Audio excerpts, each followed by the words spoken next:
ეს არც მხატვრული ნაწარმოების გმირია და არც გადაჭარბებული ლეგენდა.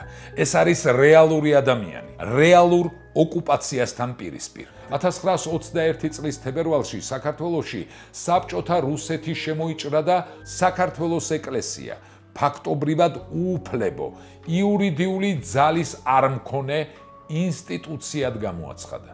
დღევანდელი ჩვენი ერის მდგომარეობა იმას გვიმტკიცებს, რომ ხალხის ცხოვრებაში თითქმის ყველაფერი ცვალებადია.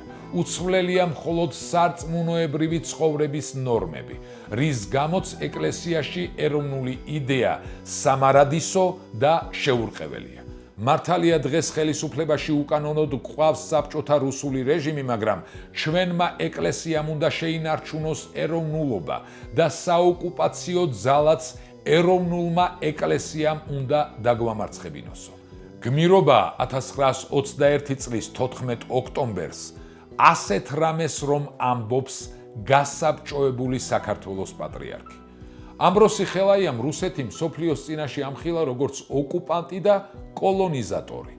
სწორედ ამას შეეწირა ამბროსი ხელაია. უწმინდესი ჯერ დაკითხვაზე ატარეს, მორალურ ტერორში ამყოფეს და საბოლოოდ ეგრეთ წოდებულმა ჩეკამ მიიღო მისი დაპატიმრების გადაწყვეტილება. 1924 წლის 19 მარტს კათალიკოს ამბროსის მიესაჯა პატიმრობა 7 წლითა და 9 თვით. საბჭოთა რეჟიმს ამბროსი ხელაიას დახვრეტა სურდა, მაგრამ რომის პაპმა და კენტერბერის არქიეპისკოპოსმა ევროპიდან ზარები დაარისხეს, რათა ამბროსი დახვრეტას გადაერჩინათ. თუმცა მას დახვრეტაზე მეტი გაუკეთეს. წლების განმავლობაში აწამეს. იქნებ ეთქვა შევწდი, საბჭოთა რეჟიმი არ არის საოკუპაციო. ბოდიშს მოახდევინებდნენ და გაუშვებდნენ, მაგრამ ამას ვერაფრით მიაღწიეს, ვერ გატეხეს. 1927 წლის 22 მარტს საბჭოთა რეჟიმის წაქეზებით ეკლესიის დროებითმა მმართველობის წევრებმა კათალიკოს ამბროსის გამოუცხადეს, რომ ის გათავისუფლდა საქმეთა წარმოებისაგან.